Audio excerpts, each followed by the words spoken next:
자, 아파치 스파크의 이러한 특성들 때문에 아파치 스파크를 활용해서 대용량 데이터 분석을 하는 것이 판다스보다 빠른 이유가 되겠습니다.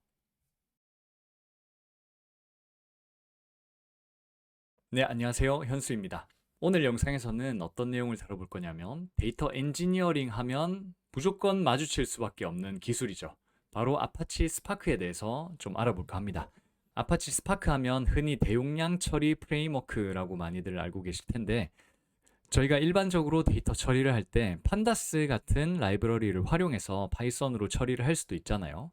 하지만 대용량 처리할 때는 왜 아파치 스파크를 꼭 써야 될까요? 아파치 스파크가 어떤 특성을 가지고 있고 내부적으로 어떤 아키텍처를 가지고 작업이 처리되길래 10년이 지난 지금까지도 대용량 처리의 대표적인 도구로서 아직까지 자리매김하고 있는지 아파치 스파크의 전반적인 내용들에 대해서 한번 다뤄볼까 합니다.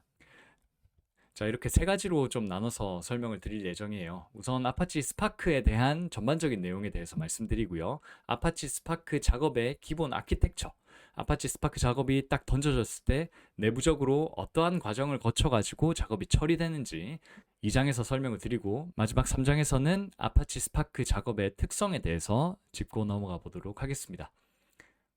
자, 우선 아파치 스파크에 대해서 본격적으로 알아보기 전에 대규모 데이터를 어떻게 다룰 수 있을까 한번 생각을 해보도록 하겠습니다. 저희가 일반적으로 컴퓨터에서 다루는 양보다 훨씬 더 많은 몇백 기가 혹은 테라, 페타 단위의 데이터를 다룬다고 가정해 보겠습니다. 자, 그러면 저희가 한번 생각을 해볼 수 있죠. 어마어마하게 효율적인 코드를 개발해가지고 성능을 끌어올린다. 혹은 데이터 처리에 특화된 엄청난 속도를 가진 새로운 언어를 개발해서 처리를 해야 되나 생각할 수도 있고요.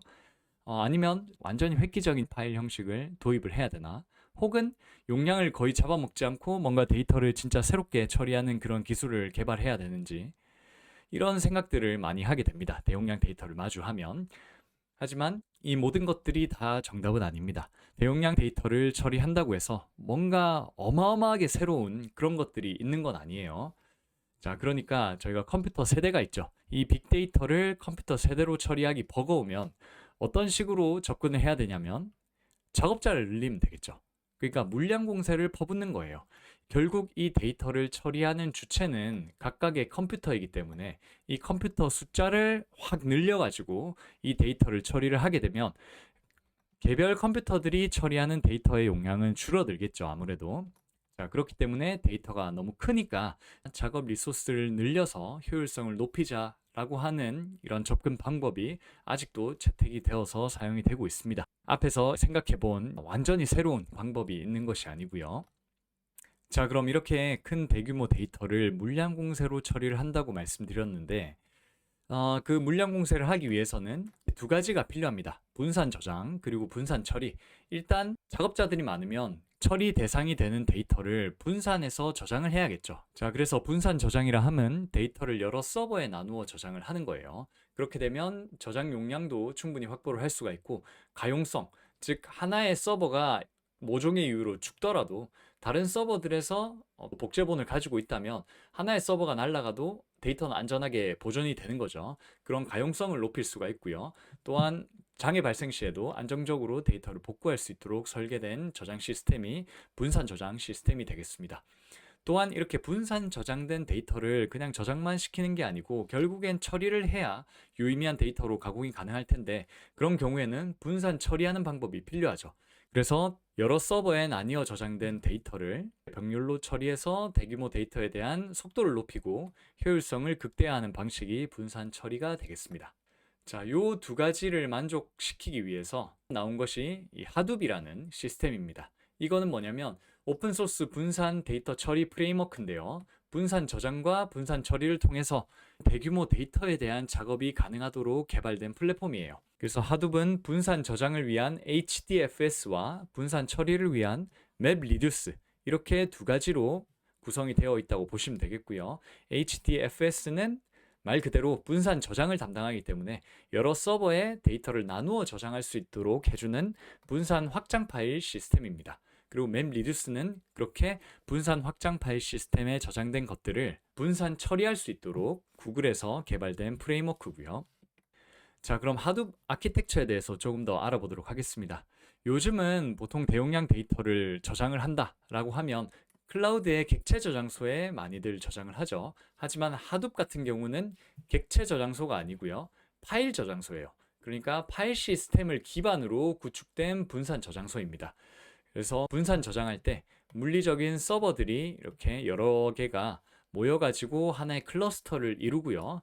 거기에다가 파일 시스템 형식으로 저장이 되고 관리되는 시스템을 HDFS라고 부를 수 있겠습니다. 자, 거기서 더 나아가서 하둡의 HDFS를 중심으로 해가지고 데이터 처리 혹은 실시간 처리, 그리고 데이터 관리나 데이터 오케스트레이션, NoSQL 데이터 저장소 등등 여러 가지 시스템들이 같이 개발이 되었는데, 이것들을 통틀어서 하둡 에코시스템이라고 합니다. 그래서 하둡을 중심으로 한 다양한 오픈소스 도구와 프레임워크들의 집합을 뜻하는데요.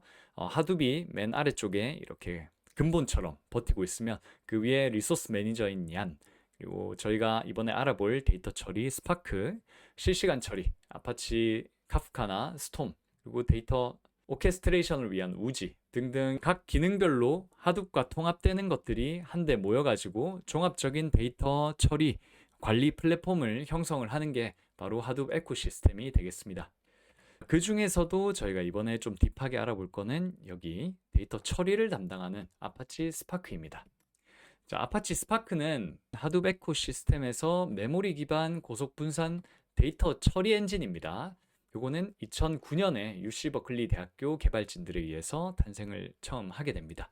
그 다음에 2010년에 오픈소스로 배포가 되었고, 2014년에 아파치 1.0, 그 다음에 16년에 2.0, 20년에 3.0을 거쳐가지고 올해 5월에 드디어 아파치 4.0으로 업데이트가 되었습니다. 자, 그럼 아파치 스파크에 대해서 조금 더 자세히 알아보도록 할게요.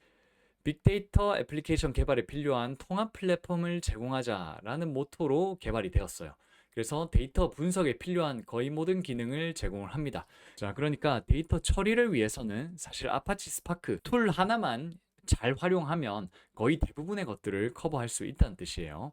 일단은 언어를 이렇게 4가지 지원을 합니다.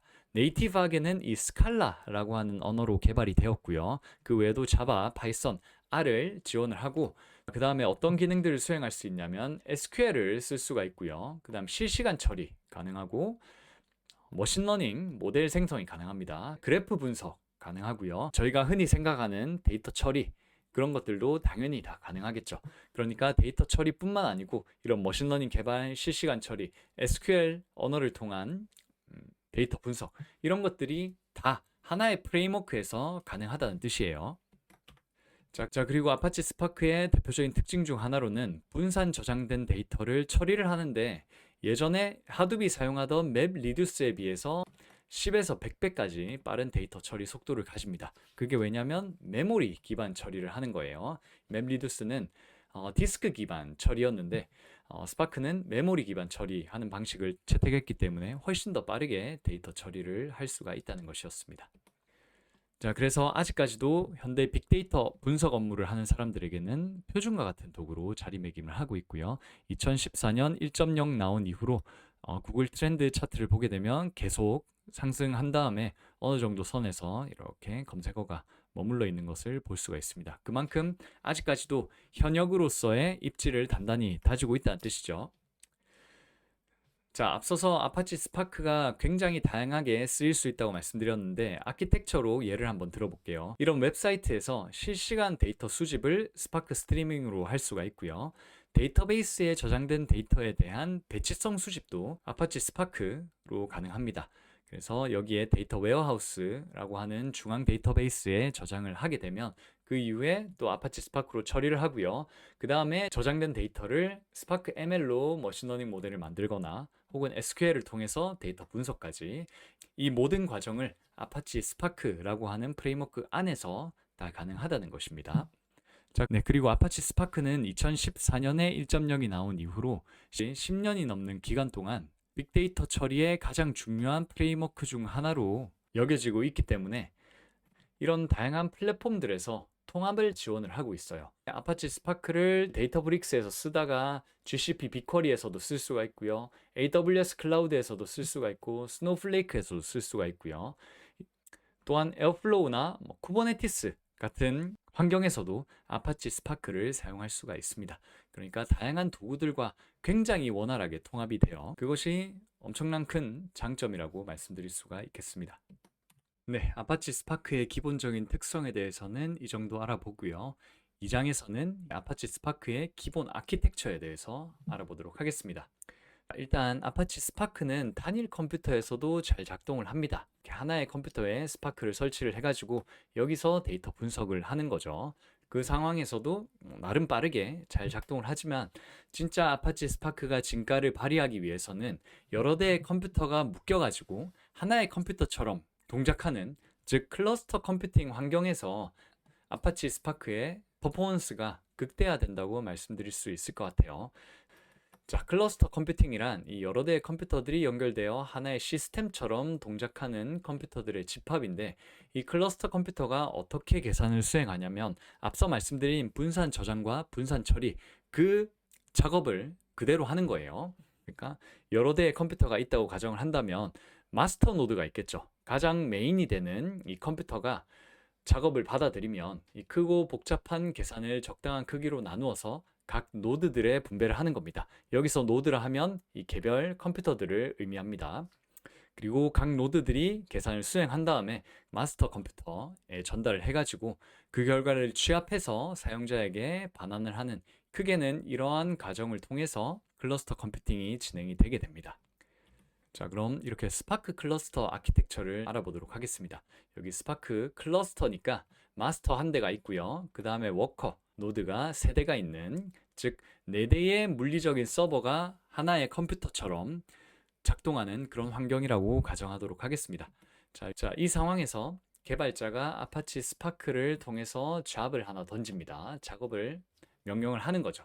그럼 마스터가 그 작업 내용을 받으면 마스터 내부적으로 드라이버라는 거에서 스파크 컨텍스트라고 하는 객체가 생성이 돼요.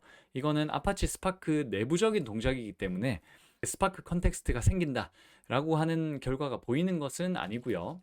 일단 이런 스파크 컨텍스트라고 하는 객체가 마스터에서 생성이 된다라고만 이해를 해주시면 되겠습니다. 자, 마스터 노드에서 스파크 컨텍스트가 생성이 되면 내부적으로 자원을 어떻게 할당할지, 그리고 실행 계획은 어떻게 각 노드들에 전달을 할지, 이런 것들을 다 계산을 해가지고 클러스터 매니저에게 그 정보를 넘겨주게 됩니다. 이 클러스터 매니저는 보통 마스터 안에 포함된 어떤 소프트웨어 구성 요소입니다. 스파크를 스탠드얼론 모드로 설치를 하게 되면 마스터 안에 클러스터 매니저가 포함되어 있는 경우가 생기고요. 만약에 스파크를 저희가 쿠버네티스나 메소스 혹은 AWS EMR 같은 환경에 스파크 분산 처리 환경을 생성을 했다 하는 경우에는 각각의 클러스터 매니저가 쿠버네티스가 될 수가 있고요, 메소스가 될 수도 있고, 여기서는 얀이라는 소프트웨어 구성 요소가 클러스터 매니저 역할을 할 수도 있습니다. 클러스터 매니저가 어디에 위치하고 있고 하는 내용들은 어려울 수 있는 개념이기 때문에 여기서는 마스터 내부에 포함되어 있는 이런 작업 실행 계획을 전달받아 가지고 각 노드들에 뿌려주는 어떤 소프트웨어 구성 요소다 라는 정도만 이해를 해주시면 될 것 같습니다. 자, 클러스터 매니저가 이 계획들을 전달을 받으면 각 노드들에 뿌리겠죠. 네, 요청받은 작업을 분배하고 자원을 관리하게 됩니다. 자, 그러면 요 워커들은 이제 작업을 진행을 해야 되는데 각 워커들이 이 저장소에 있는 데이터들을 끌어오게 돼요. 각 서버의 메모리에 저장을 하게 됩니다. 자, 이때 각 워커들 메모리에 분산 저장된 이 데이터들을 RDD라고 합니다. 자, Resilient Distributed Data라고 해서 RDD라고 부르게 되고요. 자, 이 RDD 형태로 저장된 데이터들을 각 노드들이 처리하기 위해서 내부적으로 executor라는 객체가 뜨고 그 안에서 이렇게 태스크가 생성이 되어 가지고 작업이 진행되게 돼요. 작업이 각 노드들에서 다 완료가 되면 이 작업 결과를 마스터 노드에, 즉 드라이버에 전달을 하게 되고요. 이 마스터 노드는 그 작업들을 다 취합해서 작업 명령을 내린 개발자에게 결과를 돌려주는 그런 형태로 스파크 작업이 진행되게 되겠습니다. 자, 그래서 종합적으로 한번 보게 되면 작업 요청을 한 다음에 마스터에서 실행 계획을 생성하고요. 클러스터 매니저에 그 계획을 전달하고 클러스터 매니저는 각 노드들의 작업을 할당하게 되고 각 노드들은 저장소에서 데이터를 끌고 와가지고 자기가 메모리에 올린 데이터를 태스크 기반으로 처리를 한 다음에 마스터 노드에 되돌려 줍니다. 그렇게 되면 마스터 노드가 그 결과를 취합해서 최종적으로 사용자에게 결과를 전달하는 이러한 과정으로 스파크의 작업들이 진행이 된다라고 보시면 되겠습니다. 물론 클러스터 환경에서 스파크가 구성이 되어 있을 때 이러한 아키텍처로 작업이 진행된다는 거예요. 이렇게 단일 노드에 그냥 스파크를 구성을 했다면 막 분산 처리가 되고 하진 않겠죠. 모든 데이터가 이 하나의 서버 데이터 저장소에 저장이 되어 가지고 처리가 되겠죠.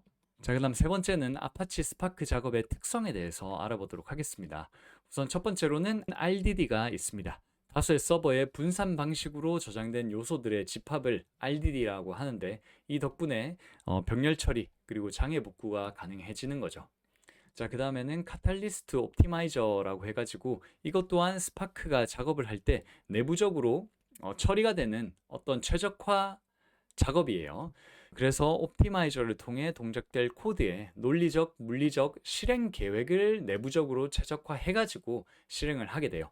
그러니까 저희가 같은 작업을 하나 던졌는데 1에서 5로 가야 돼요. 그러면 1, 2, 3, 4, 5 이런 식으로 갈 수도 있고요. 1, 3, 2, 4, 5 이렇게 갈 수도 있고 뭐 1, 4, 3, 2, 5 이렇게 갈 수도 있죠. 어쨌든 결과는 첫 번째 1이었다가 마지막이 5로 리턴이 되는 그런 내용인데 내부적으로 이러한 로직이 다를 수가 있어요. 자, 그때 이 카탈리스트 옵티마이저가 최적의 로직을 찾아가지고 이게 최적의 로직이다 하면 이 로직대로 작업을 수행하게 되는 것입니다. 그러면 다른 로직으로 수행을 할 때보다 훨씬 더 로스나 시간적인 이득을 가질 수가 있겠죠.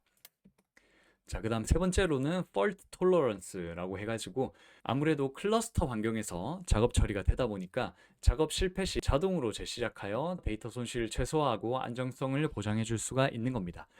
그러니까 이렇게 여러 노드들이 작업에 관여를 하고 있다면 하나의 노드가 모종의 이유로 중단되더라도 다른 노드들에서 이어서 작업 처리가 가능하다는 것이죠. 자, 그 다음 네 번째로는 lazy evaluation이라는 것입니다. 자, 이거는 대용량 데이터를 기반으로 데이터 처리를 해야 되는 그런 프레임워크들의 대부분 적용이 되어 있는 특성인데 변환 작업을 선언한 후에도 실제 실행 시점까지 작업을 연기한다는 뜻이에요. 이게 좀 와닿지 않을 수가 있죠. 자, 조금 더 자세히 보게 되면 스파크 메소드는 두 가지로 나눌 수가 있습니다. 그래서 첫 번째는 트랜스포메이션 특성을 가진 메소드, 두 번째는 액션 요소를 가진 메소드, 이렇게 두 가지로 나눌 수가 있어요. 이 T 특성을 가진 메소드들은 변환 작업에 사용되는 경우가 많습니다. 이렇게 필터나 그룹 바이, 오더 바이 같은 거. 액션의 특성을 가진 메소드들은 실제 실행을 담당하는 함수로 저희가 결국 데이터 처리를 하다 보면 터미널에서 그 결과물들을 지속적으로 확인하면서 진행을 해야겠죠. 그럴 때 확인을 할 때 쓰는 메소드들이 있죠. 판다스 같은 경우는 헤드 이런 것들 혹은 테일 같은 것들 이런 것들을 데이터 프레임을 기반으로 쓰게 되면 터미널에 결과가 출력이 되잖아요. 이런 메소드들이 스파크에도 있는데 이런 카운트나 쇼, 콜렉트 이러한 특성들이 다 액션 형식의 메소드라고 보시면 되겠습니다. 그래서 앞에서 df라고 하는 엄청 큰 데이터 프레임을 기반으로 뭔가 집계 작업을 해요. 그룹 바이도 하고 애그리게이션도 하고요. 그 다음에 오더 바이까지 집계 작업을 하는데 이렇게까지 하게 되면 사실 실행 시간은 얼마 걸리지 않습니다. 왜냐하면 실제로 실행하진 않고 내부적으로 df라고 하는 데이터 프레임을 기반으로 해서 그룹 바이 작업한 다음에 애그리게이션 하고 오더 바이까지 하는구나 라는 계획만 잡고 있는 거예요.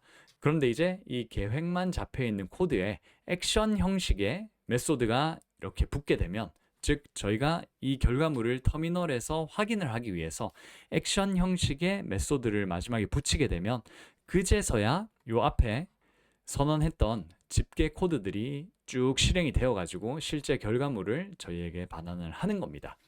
자, 이 특성이 대용량 데이터를 다룰 때 굉장히 편리한 이유가 뭐냐면 매번 저희가 터미널에 결과물들을 찍으면서 데이터 분석을 하게 되면 너무 시간이 오래 걸릴 수밖에 없습니다.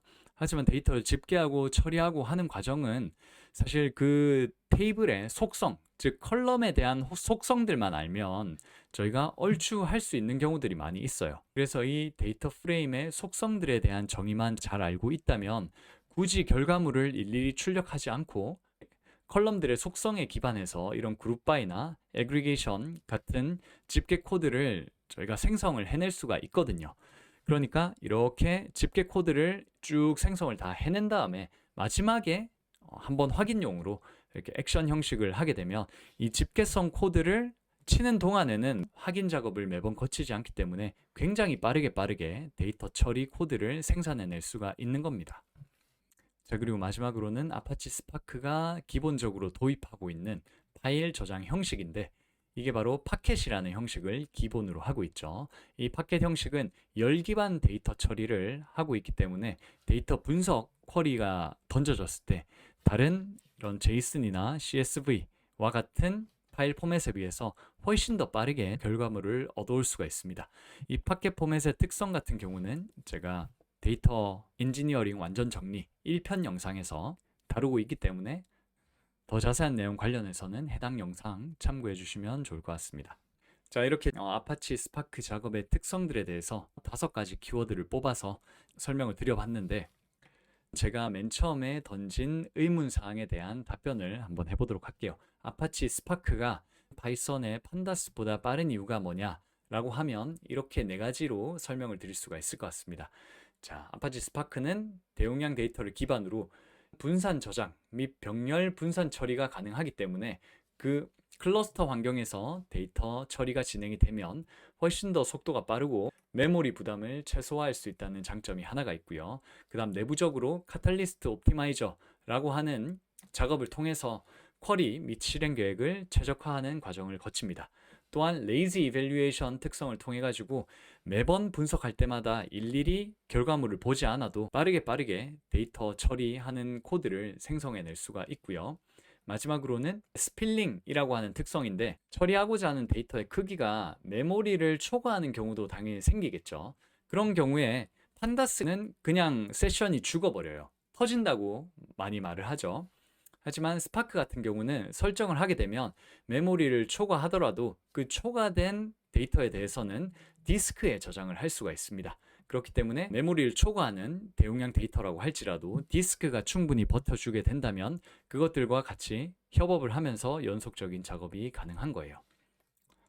자, 그래서 이번 시간에는 데이터 엔지니어링 업무를 하시는 분들이라면 무조건 만나게 되는 아파치 스파크라고 하는 굉장히 중요한 분산 처리 프레임워크에 대해서 이론적인 설명부터 아키텍처 그리고 특성까지 알아보았습니다. 그리고 최종적으로는 아파치 스파크가 판다스보다 빠른 이유에 대해서 제 나름대로 이러한 이유들로 나열을 해서 설명을 드려봤습니다. 네, 이 영상이 아파치 스파크에 입문하고자 하는 분들께 많은 도움이 되기를 바라면서 이번 영상은 여기서 마무리를 하도록 하고요. 다음에 또 데이터 엔지니어링이나 AI 관련된 유용한 내용들을 들고 다시 올 수 있도록 하겠습니다. 감사합니다.